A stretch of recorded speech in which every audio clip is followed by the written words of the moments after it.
The following interview is a presentation of Ofiɔ Media. It first aired on KXLU Los Angeles. My guest today is Funsho Ogundipe, the founder, keyboardist, and leader of the Nigeria-based Afrobeat group Ayetoro. This is a group that I believe has 5 albums to your name already and a 6th on its way. It features musicians not only from all over West Africa, but from the UK, people with Caribbean connections. So it's a really global group and character, or at least a group that's, got fingerprints from all over the Black Atlantic, as Gilroy would say. It's a very international group in its sound as well, and we'll talk about that later in the interview, I'm sure. But Funsho is not only a musician, of course. Some people who follow the band will be aware that he actually studied law, and I believe practiced for some number of years as a lawyer before making the change over to playing music professionally. And there are other pursuits as well. Funsho, you've recently established yourself as an agriculturalist with the Ayetoro Farms project, which is a community farming project that I hope to ask you about as well. You're speaking to me today from London, so thank you so much for joining me. And I'll start with a very simple question. I mentioned that you went from being a lawyer to being a musician. No. Can you talk? I went from being a lawyer to being a merchant banker to being a stockbroker to being a musician. So.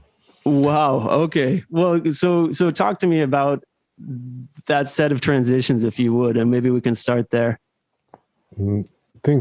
Life happens, things happen. So it's always been a journey, and along the way, you pick up different things, you do different things, When you're young, for me, education was getting a degree, planning what else to do. So I wanted to, let's just say, things happen. So. And what is it about music specifically? That you felt that this field of practice is so important that it's something you wanted to dedicate yourself to in some way?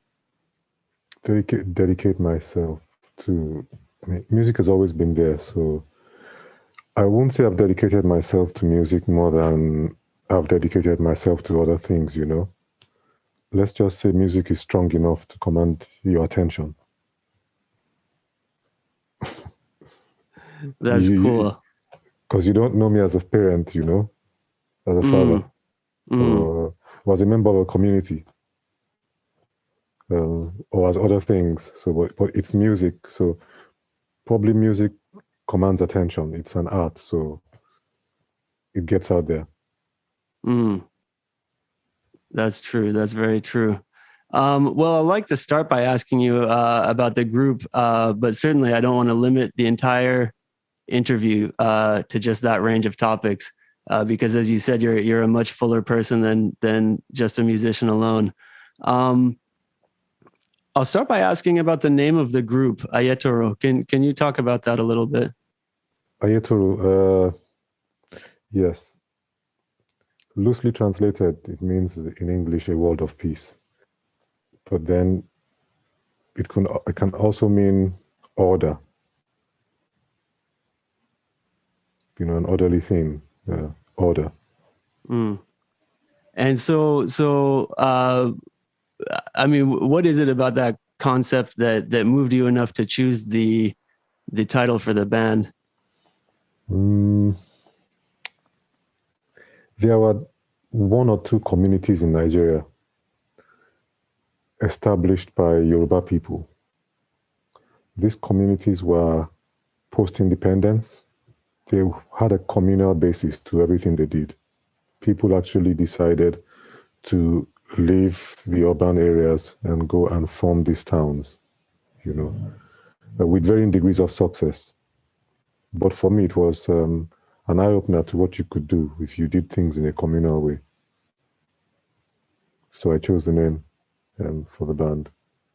You know, I always wonder for these groups that like, I mean, it seems like it would, you know, the logistics of recording a band like yours, you have to have some kind of personnel turnover. It's not going to be that the first record and the second, third, fourth, fifth record have exactly the same musicians on them. What is it like as a band leader, kind of managing a project that works in that way? It's very rewarding to the band leader because you get to play with people in different contexts, different countries. You know, there's a cartoon. Let me see. There's a cartoon series. It's I've forgotten what it is now, but there are this little. It's almost like you can join things together, building building blocks to make a bigger thing. So to give you the example of what I'm trying to say, we once had to play in Cape Town for a festival, and members of this collective from the UK, from Ghana, and from Nigeria flew to Cape Town at different times. We met about 3 days before the set of concerts, and rehearsed together. So I'm the common denominator, in the whole thing. But then these kind of things happen when we all do meet and bring out something. But then we also have local variants. So there's the Nigerian group, there's the Ghanaian group, there's the UK group. They all sound different, you know. So sometimes it's best when we have albums to mix everything together. Money, time, and luck permitting. Yeah, it's really interesting. And I mean, I think it's you look back on some of the classic jazz albums, let's say from the 50s and 60s from the United States, and you'll realize that some famous album was actually cobbled together from a couple different dates, and maybe these tracks had a different bass player, or a drummer, or pianist than these tracks. Yeah, I mean, there's a long tradition of that in music, so it's always interesting. I mean, I feel like you're one example, or Ayetoro is one example of a group that really makes that work. So it's interesting to hear the musician's reflection on that process. Does the mixing and kind of all those production steps become a very significant part of the process in order to achieve that, or how do you really do it concretely, if I can ask that way? We've been fortunate. I've been able to work with some incredible sound masters, my friend, the late Mike Collins, who actually used to live in London, did a lot of recording work for me on the Ayetoro project. And when you have close working relationships with people like him, and also like my friend in Accra, Panjianov, who I'm sure you know, it becomes more than just a working gig. It's a close relationship. So you tend to trade files a lot. You tend to project. You tend to talk about how the music should sound like, what you need to pull it off, and then that happens. It's amazing. Yeah, it's interesting too. I mean, you mentioned Panji. Yeah, actually, I was lucky enough to meet him the last time I was in Accra, and we have some mutual friends as well. I wonder, for some of our listeners in the United States who maybe they love the sound of some of the music that's coming out of that's got his stamp on it, or Ayetoro's music or anything like that, but who aren't so familiar with the kind of the music scenes, the social contexts out of which this music is arising. I mean, can you characterize the scene in Accra or the scene in Lagos as it appears to you? What kind of scene? Let's say, like, Well, that's why I asked the question in an open-ended way, because I think that people in the U.S. bring assumptions that the way being a musician operates in another country is somehow similar to how it is here, or whatever assumptions they bring. I'd like to see how you. In many ways, the assumptions might be correct in certain instances, might not in certain, instances. We live. This is 2021. A lot of things have happened. There's been globalization of music, globalization of the music education as well. So now you tend to have in many countries around the world, people know Berkeley, for example. Musicians aspire to go to Berkeley. People have the Berkeley kind of idea of music played by trained musicians who've been to the conservatory or have gone to school to study jazz, and that. So yes, if you were to encounter that scene in Accra or Lagos, and they do exist, then the musicians there, the way they work is no different from the way they work in the States, depending on volume of gigs and whatever. But then there are other music scenes. There are the local musicians, the ones who are probably more grounded in the local communities, the guys who play at the weddings, the guys who play funerals, the master drummers, they are members of communities. For them, music might not be a bourgeois thing. Music has always been. They've probably picked up these instruments because it's been something their families do, or something passed on, from father to son, for example. So, I mean, yes, then that scene is different to what you have in the States. But again, it's also a scene that might be replicated in Afghanistan, for example, in India, in any place where you have a long history and tradition of indigenous culture. So there are no answers. Yes, no, that's irrelevant, really. No, that's actually a very enlightening answer. So thank you for that.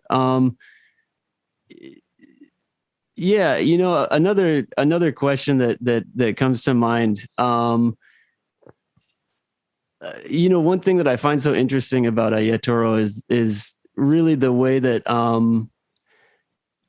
to me, on a pretty deep level, you've taken Afrobeat and then kind of reinfused the talking drum into it, in a way that I'm not going to say that it hasn't been used in Afrobeat before or anything like that. But to me, there's something really characteristic about Ayetoro's sound with the talking drum on those recordings when you incorporate it. So I wonder if you can talk about the presence of that instrument in your music, or your connection to that instrument. My earliest memories of music,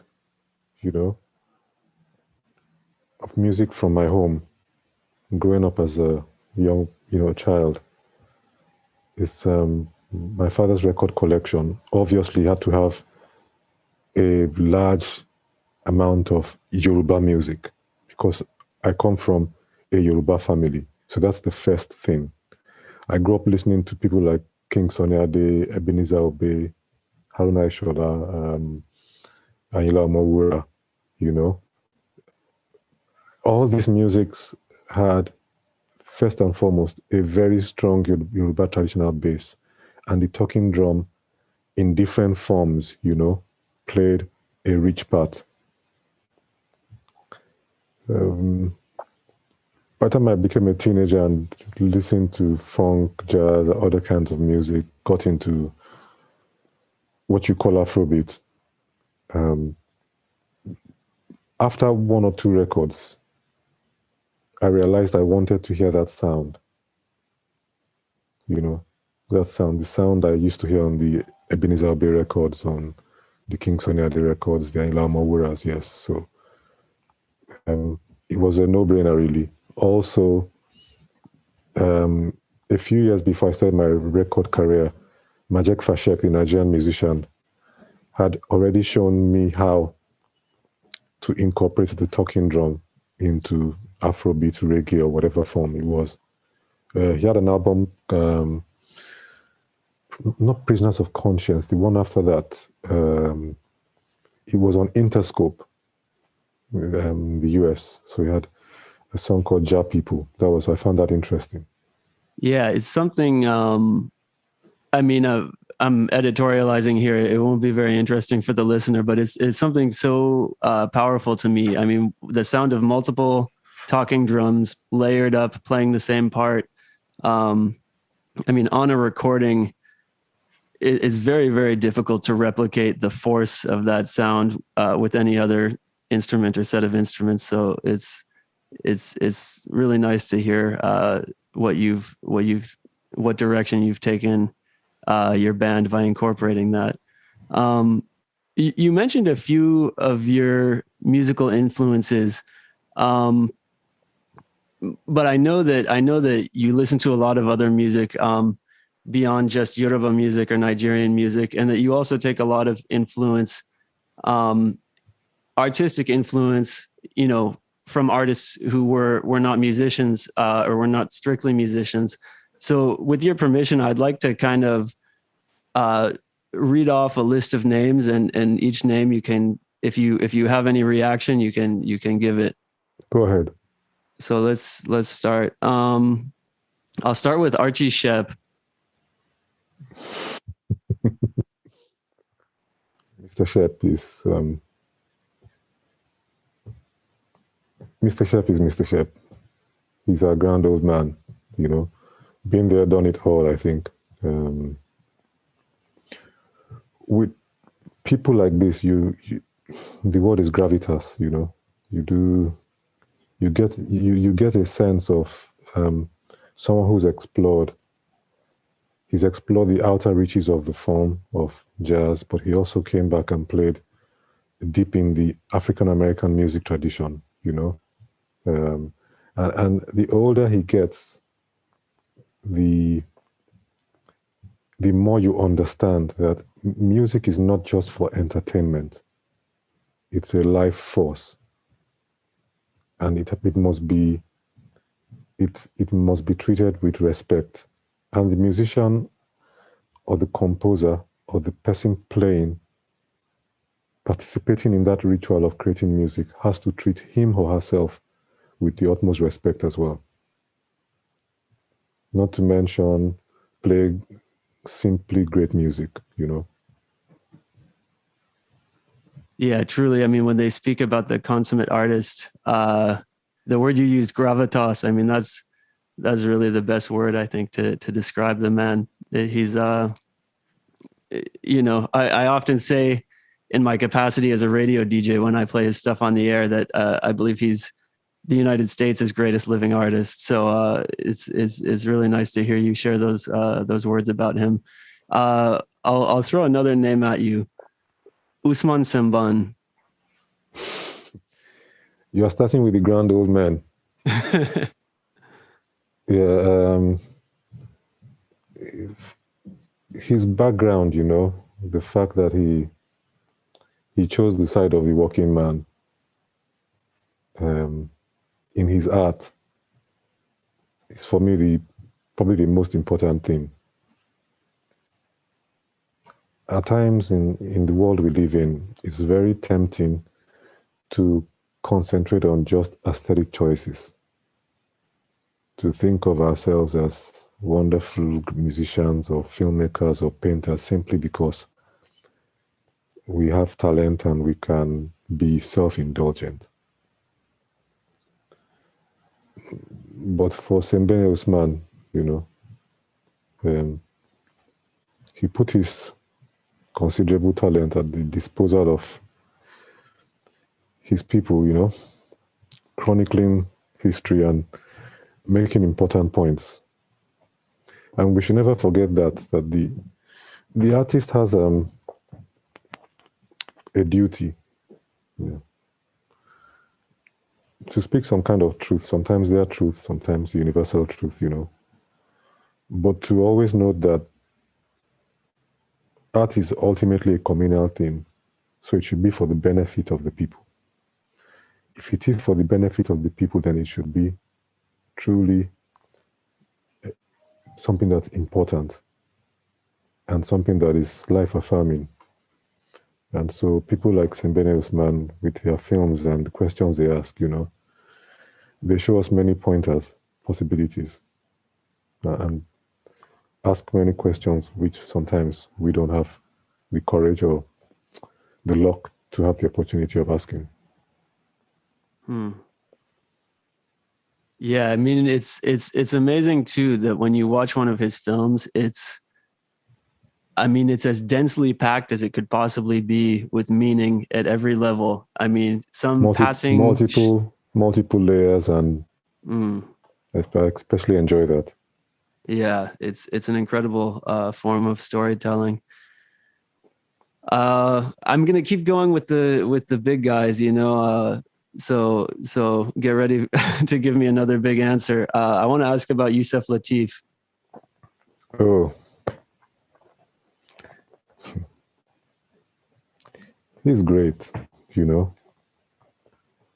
talking about people for whom music was a spiritual thing, who took it upon themselves to live and play the right way. There's no self-indulgence there, and that's the thing. And so he's a great example to younger musicians, Mr. Yusef Lateef. I don't know if you know, he came to study in Nigeria for like a year or two.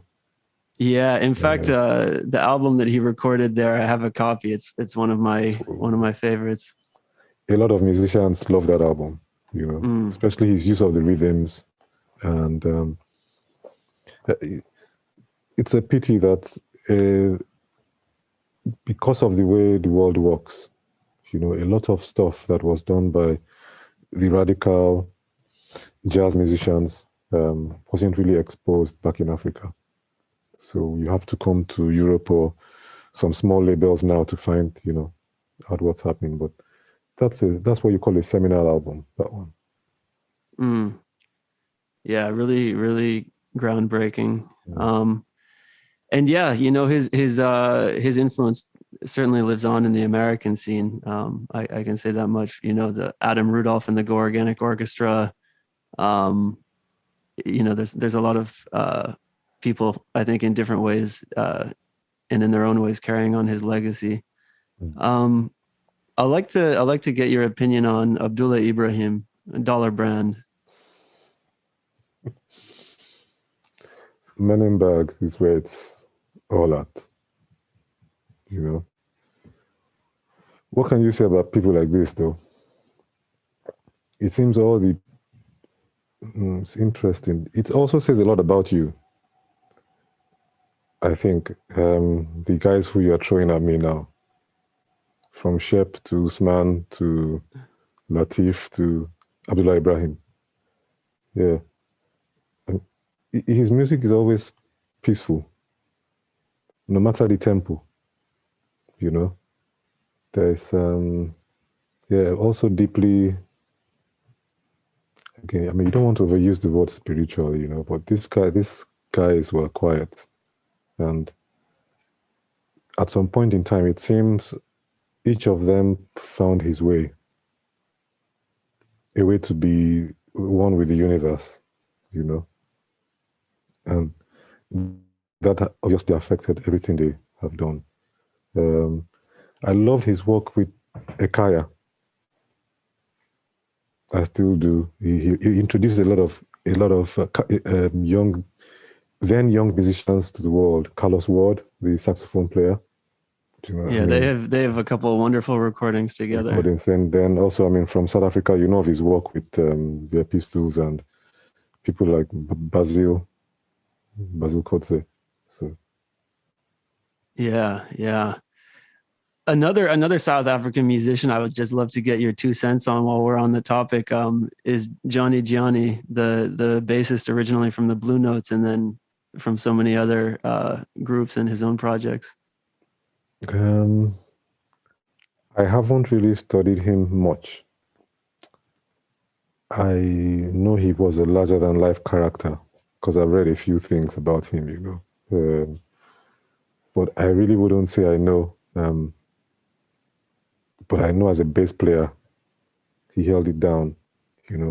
There's a way the South Africans play their music, which is incredible, especially, what they just use three, 4 chords to do.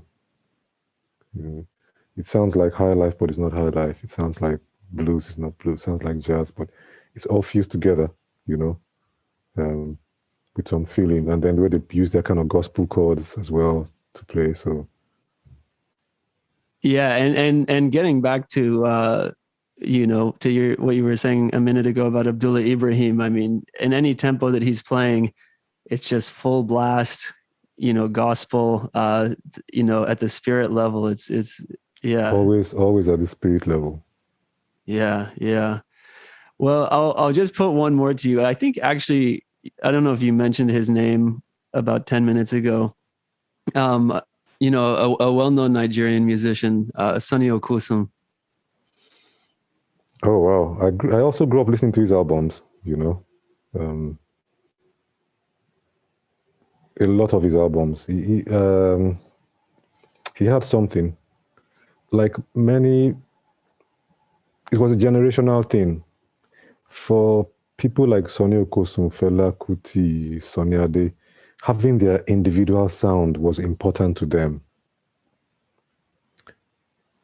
It made for a rich music scene because when you had a Sonny Okosun album, you knew it was him. You didn't have to hear his voice to know he had a sound. The way his drummer played, the way the bassist, the rhythms they used. Same for Fela, same for Sonny Ade, same for Ebenezer Obey. I mean, Obey and Sonny Ade were playing juju, the same genre.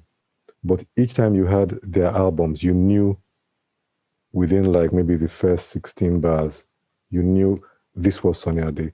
Probably because it will have much more guitar work.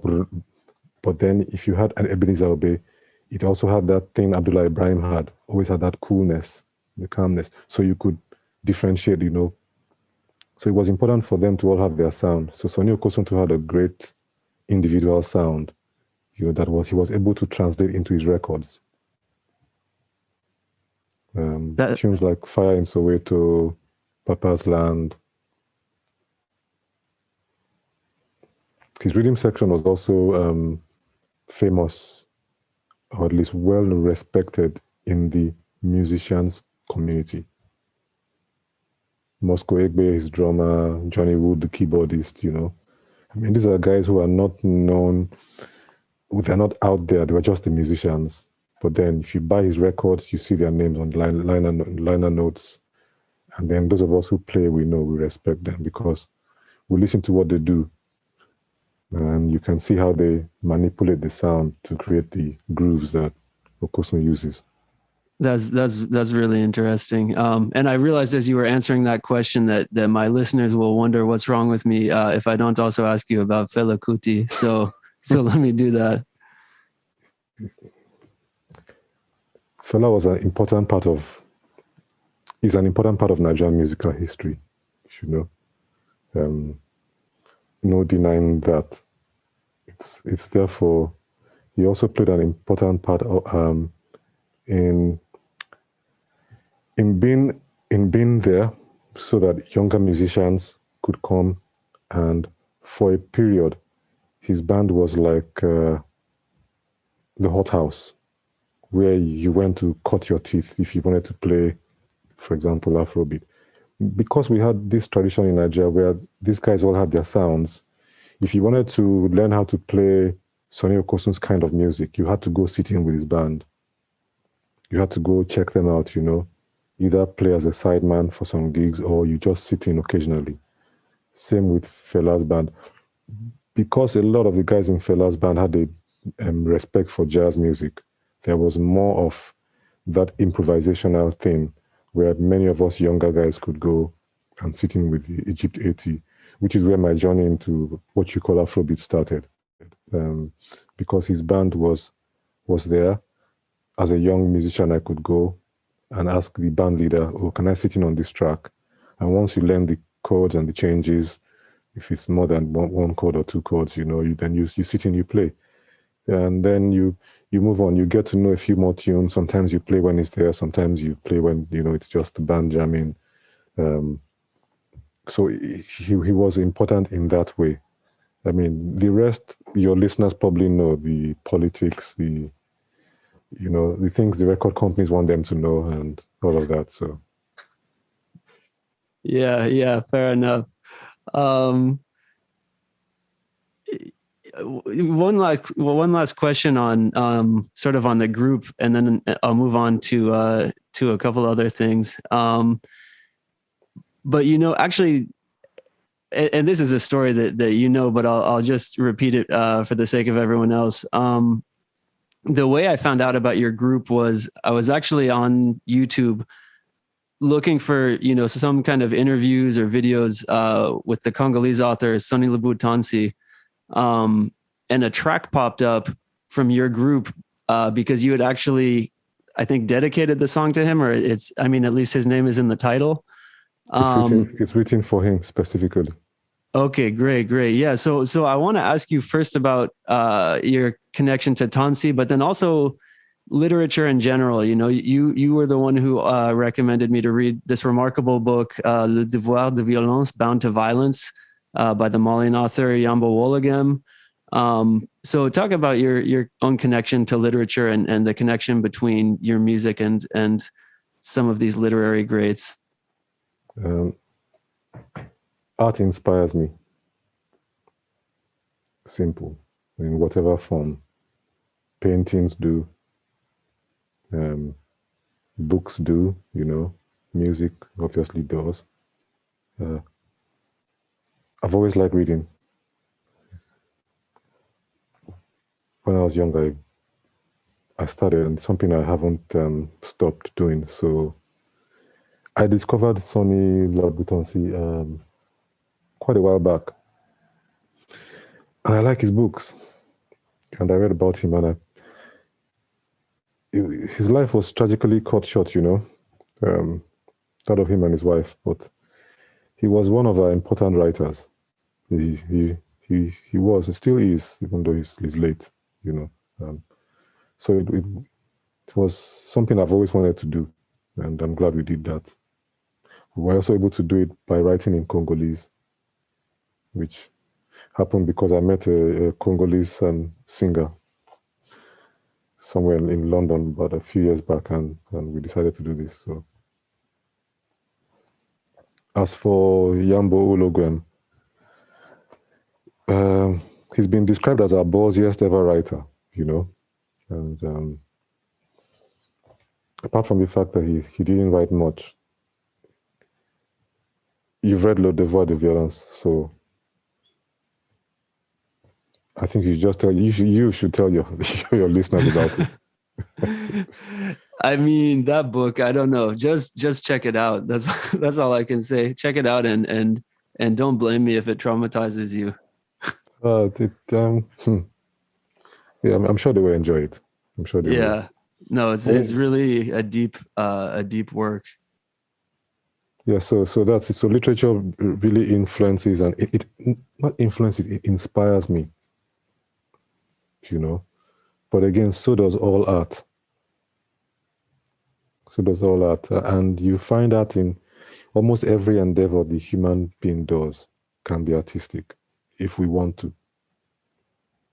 The art of cooking, the art of walking, art of even drinking water can be a graceful, elegant thing. So if we look for the best in ourselves in art, then every piece of art or everything should inspire the true artist. Yeah, that's a nice sentiment. I want to shift now and ask you about something that I mentioned at the very top of the interview when I was introducing you, which is that you've established or been part of establishing something called Ayetoro Farms. Can you tell me a little bit about this project and what its goals are? It has no goals. It's not even a project. It just is. Food security is important in the world we live in now, you know, because as humans, we've really done our best to be wasteful. So it's time we all realize that. And so I could sit down and spin some long yarn, you know, but I just like growing my own food. So we'll take it from there. And it's my understanding it's not just you alone growing food for yourself alone, right? No, it's because we're members of a community. There are other farmers who are around. We also have a few young musicians as well who, you know, join in. So we all learn, and we're doing this thing. The coming years will tell how successful we are. So it's best to wait until we can see. Yeah, that's very sensible not to count your chickens before they hatch, so to speak. Well,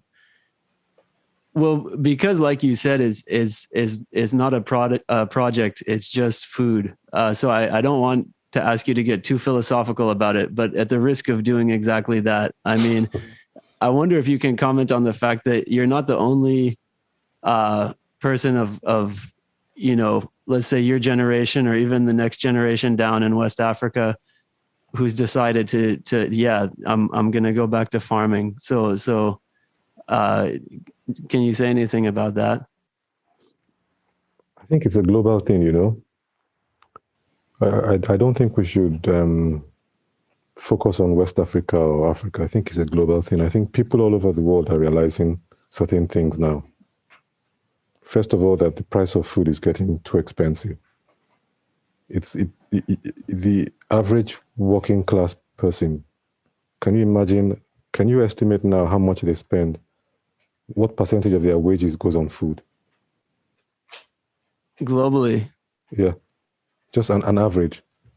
could be, I don't know, 20% or more. In the Of it. US, rent is 50%. So I don't know, or more than 50% for a lot of people. So I don't know how much room there is for food to eat up from the budget, you see. So we get to another problem. but I'm curious what the number is actually. I didn't hear it. I'm thinking sometimes it might be up to 50%, you know? Mm. Yeah, because you have, I mean, food is so important, and we all have to eat. We all have to.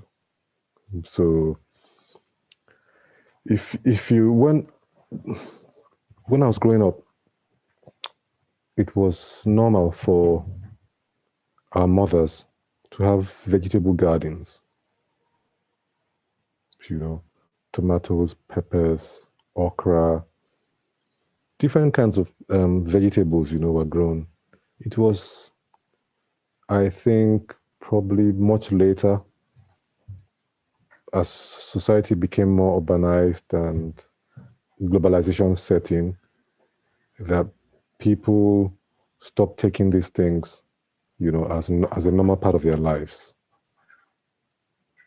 But now we're at the other extreme, where farmers in West Africa, for example, like farmers in Latin America, are having to face cartels who are dumping products, you know, who are dumping cheap products in their markets, undermining their labor and making them impoverished.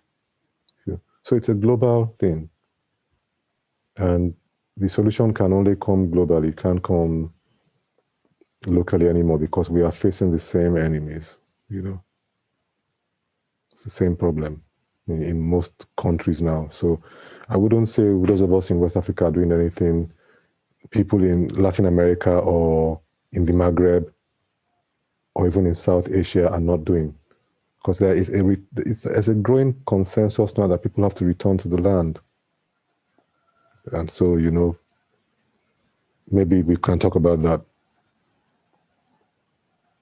Yeah, I'd love to hear about it. And just one reflection on what you were saying. I mean, when I first arrived in Accra, 2012, people were talking just, kind of generally and widely about rising food prices that, 2 years ago or 3 years ago, the price for this food stuff was X amount and now it's this much higher. And it struck me because, myself and a lot of my friends in the United States had been observing exactly the same thing over roughly the same time period.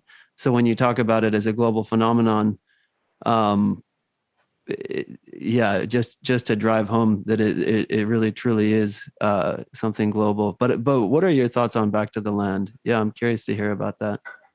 What do you mean? Or how do you mean?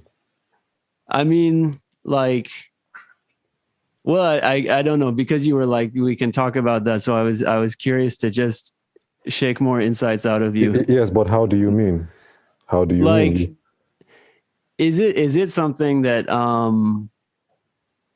do you see it being something that right now is just being experimented in, and then will come out with systematic ways for more people to practice it, or will it just be like some people start doing it here, some people start doing it here, and that will be the best way to move forward?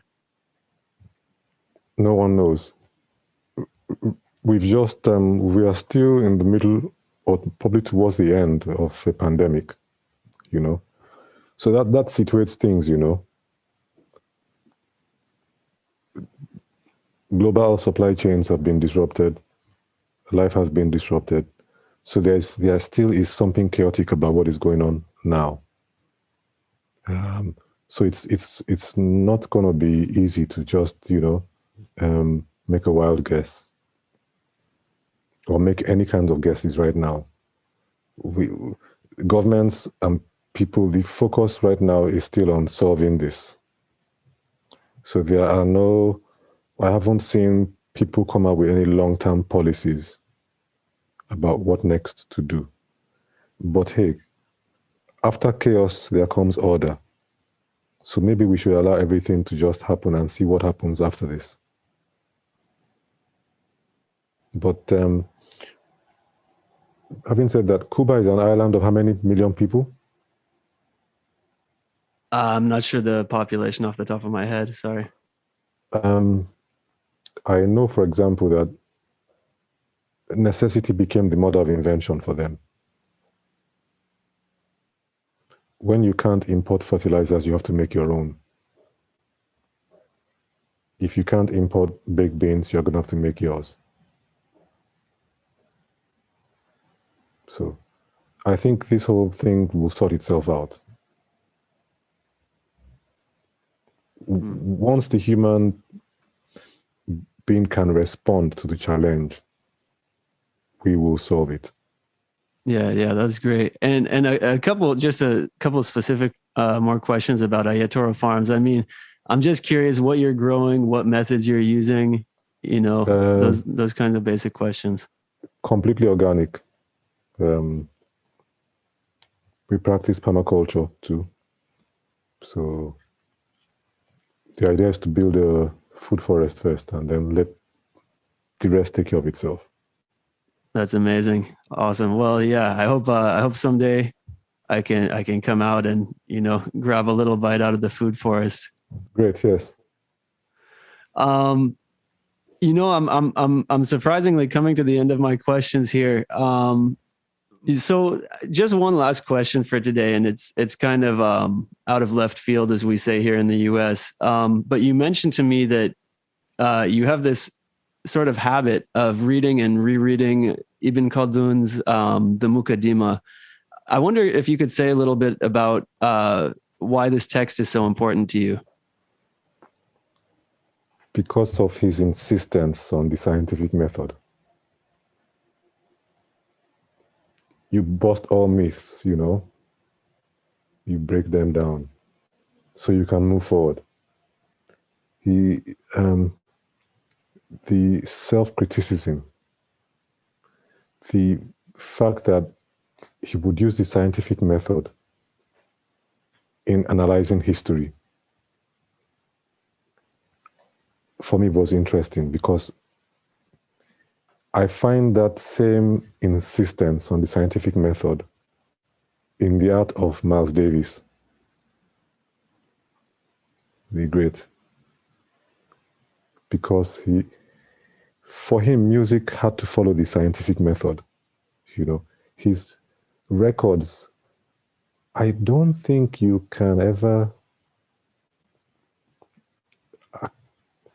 accuse him of pandering to the public taste, you know, or those records were like balance sheets, you know. They were like snapshots of progress at a particular point in time. You would take something and examine it scrupulously and bring out. So I can see the parallels between Koldun, Miles Davis, Archie Shepp, for example, a Senegalese sculptor, Ousmane So, as well, Bruce Onobrakpaya of Nigeria.